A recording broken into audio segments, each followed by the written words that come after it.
Hello friends, we're going to be talking about why families fail abroad. I have a friend of mine who told me that she's been doing everything to process a travel visa to Canada, but the husband, the number one person who is supposed to be her cheerleader and in support of her efforts, considering the fact that people in Nigeria and other parts of Africa are having it hot because of leadership failures. And then some of them are also having career breakthroughs and maybe the desire also to change environments. And at a time like this, the plan to relocate looks like a juicy one. But no, for this friend of mine, the husband thinks otherwise. And I'm going to tell you why in a few moments. Sit back and listen. Welcome back. In this kind of series we're going to be doing, we'll look at what his reasons could be and why families have issues abroad. First, for this guy, one will see him as someone that is irresponsible. Irresponsible in the sense that the wife fends for the family, is the breadwinner of the family, pays all his bills and that of the children, and then maltreats her, literally beats her up if she complains, and then puts family members directly on her to checkmate her, especially his mother. Before this time, this guy looks like that's stray member of the family. Usually in most families there's always one that is always with issues, and everybody will be praying, let him get married, let him be useful to himself, can he please get a job, can he do something about his languishing life.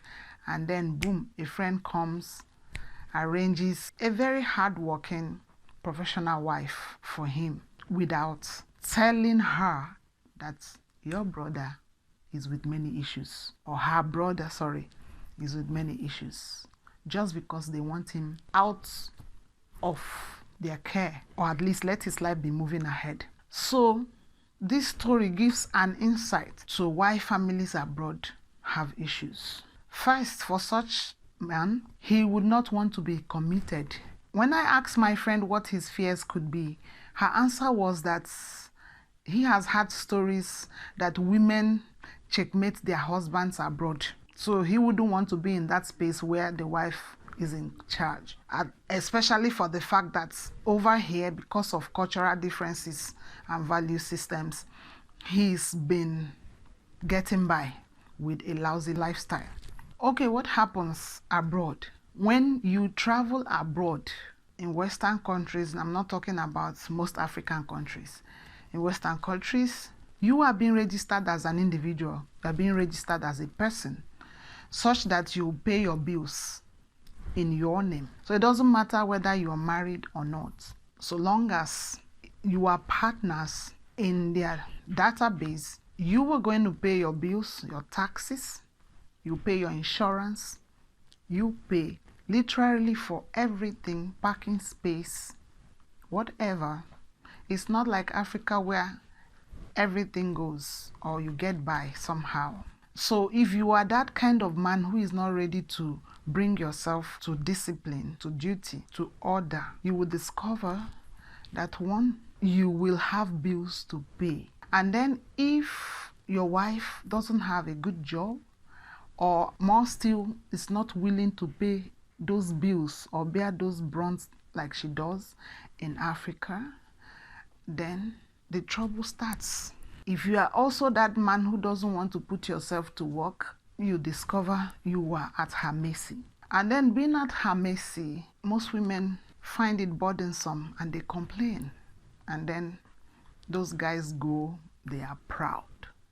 They are, I know most of you have had stories about families that went abroad and scattered. It is because of some of these things I'm talking about. They were not prepared for them. Abroad, you have to work, like work. It's not like in Africa where your mother can feed you even when you are 40 where you can still stay under the same roof with your parents or relations, no matter how old you are. It's also not easy to see friends, family, or any form of affiliation donate funds to you because they're not going to be there. And if you want them to start sending you money from Africa, it's not realistic. The value difference is much that there will be no need to move any African currency to wherever you are abroad. The individual registration, like your documents are in your name, everything about you is documented in your name, not like a family. In Africa, people are treated like a family, like things can be in the name of Mr. and Mrs. So-so, but abroad is in your name as an individual woman, as an individual man, or as an adult.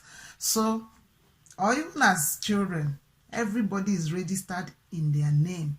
So, though for children, their parents are their custodians until a certain age. So that kind of individualistic approach to things also affect families, because when I start fighting to pay my bills and then you are fighting to pay your bills, somehow over time we'll begin to separate. We'll begin to check our finances individually, make individual plans just to secure your head first. You know, where you use the public transport system, the trains, you have to pay for the cards because in some cases or in most cases the bills come after a month.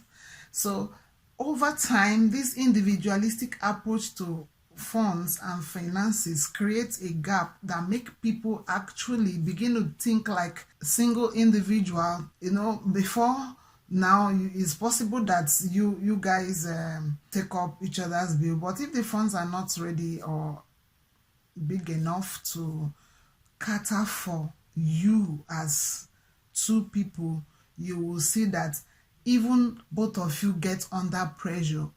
So the man is telling the woman to work, the woman is telling the man to work.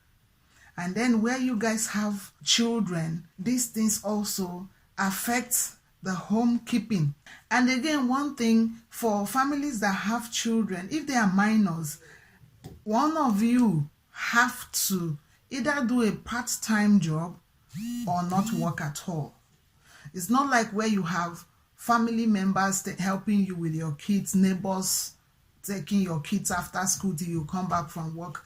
Children are not left unminded. So you now see that that pressure to pay your own bills puts you at a position where you have to work, and your partner in a position where they have to work, whether as part-time or full-time. So there is need for team play where both of you will begin to alternate and plan yourself. Like when you're going, I'm coming back. People abroad will tell you there is no life. Husband is going, wife is coming back. Somebody has to pick the children and all that. And you can't do full-time job if you have minors. As in, one of you cannot do full-time job if you have minors. So this kind of puts people under some mental pressure, because once you start defaulting in your bills, that could be the end of it. And nobody wants to be in that position where they lose their stay in any country. So families are under serious pressures. The depression sets in then. Before I go into the issue of depression setting in out of pressure, I will still go back to that story I told when I started this whole video. You know, when I said that the man didn't want to be in the position where his wife called the shots, or not like your wife is or the woman is going to call the shot, but women have more powers abroad. Why I say so, not like anybody's going to give them knife to hunt you down. Why I say so is that things that are overlooked, tolerated, and even jettisoned in Africa, in husband and wife relationships, can never be overlooked abroad. They are violence against women, they are assaults, they are seen really the way they are. So you cannot have your woman complaining about you and your life remain the same. So most men are afraid of their women reporting them. whichever way, because once they do, it's dicey for you. So you can see in Western world, women have more powers than it is in Africa, where they will tell you, go and obey your husband, go and sort out your family issues, don't bring it to the public and all that. So you are meant to swallow a lot. You're meant to be suffering and still smiling. So I'm not encouraging women to just go out and make issues with their partners. I am not doing that, because there is no relationship without issues. It depends on how you want to pull through. After all, both of you are watching out for each other and you are the custodian for each other. You have to try your possible best to be a team. Yes, depression sets in. An average African really do not know what depression is.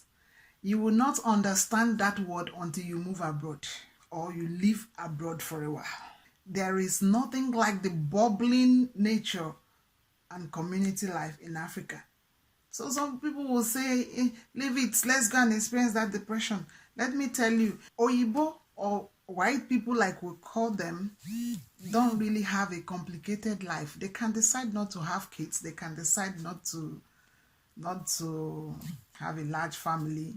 They can also decide to stay with just social support, just live a basic life. After all, the system is good, and they take it easy. But for you that is coming from a disadvantage point, you want to hit it, you want to make it, you came with a mission to succeed and to survive and to bring back results to Africa and even take care of a larger family or relations. And then you come, all the stories of Rosie they told you about abroad is not really the way it is. Depression sets in. So I said you will understand the word depression when you move abroad. Why? I was talking about paying bills individually. You will discover that your relationship is somehow having this widening gap. And then maybe because your partner is always busy, he's coming home tired, you guys are seriously under pressure, your relationship is affected. Depression sets in. You start feeling like he no longer loves me. She no longer cares. She doesn't cook in the house again. She doesn't care about the kids really before. She's no longer a good African woman or that African man. Hell no. Your partner is also under pressure. He's also fighting something. And you are fighting something. That is where you need to be family. You are his family, he is your family. It's not time to apportion blames. At this point, if you are not careful, your relationship will be strained and you guys will start finding faults and start hitting each other. Usually it's the people that are close to you that bear the brunt of anything happening to you. You fall out on them, you take things in the office, you come back, you leash all your frustrations on them. That is a very difficult time that will require you taking it one step at a time, taking it easy and seriously planning. So the depression will come because of loneliness. The loneliness coming from inside the house and the environment, because the community life in Africa, you can always barge into a neighbor's house, you can go take anybody's stuff and say, hey, I'm coming, I'm bringing it. You dare not do that abroad. And then that everybody knows you syndrome, you feel important. Actually, anybody that is able to travel abroad and have a legal stay will be a middle class in Africa, or at least have things going for you. So when you leave that cadre, you come here and you become a low life. Hell no, the way they tell you there are jobs and jobs abroad is not exactly like that. Every average African that travels abroad starts from minimal jobs. Don't be surprised that your master degree holders, your PhD holders will basically start as dishwashers, as hotel assistants or kitchen assistants, as an attendant in a hospitality facility, and Maybe if they are beyond average, they start taking up some job. And it also depends on where you find yourself, whether it's either an English speaking country or a country that doesn't speak English as their first language. These things affect also the type of jobs you get. So seeing yourself in that space where you are coming from, a place where everybody is almost worshiping you, there is a set of people who look up to you, it gives you an aura of importance and of leadership or of acceptance. And then you are in a new location trying to dig it out, find your step. You know, nobody really knows you the way people place importance on you where you are coming from. Everybody is equal, like equal. So you start feeling like nobody knows me, there's nobody to hang out with, I can't just barge into a neighbor. You know, you are just literally in that your little space, and then you begin to get depressed and feel like it's not worth it. But at that time, your partner is certainly not the person to fall out on. So when you begin to do or start with, at least to find your feet first, start with odd jobs like caregiving jobs, like list them. You can mention them in the comment section if you have the experience or know what I'm talking about. That feeling of wasting comes in. You probably have 2 master's degrees, you have different things going for you in Africa, but because of necessity you had to leave.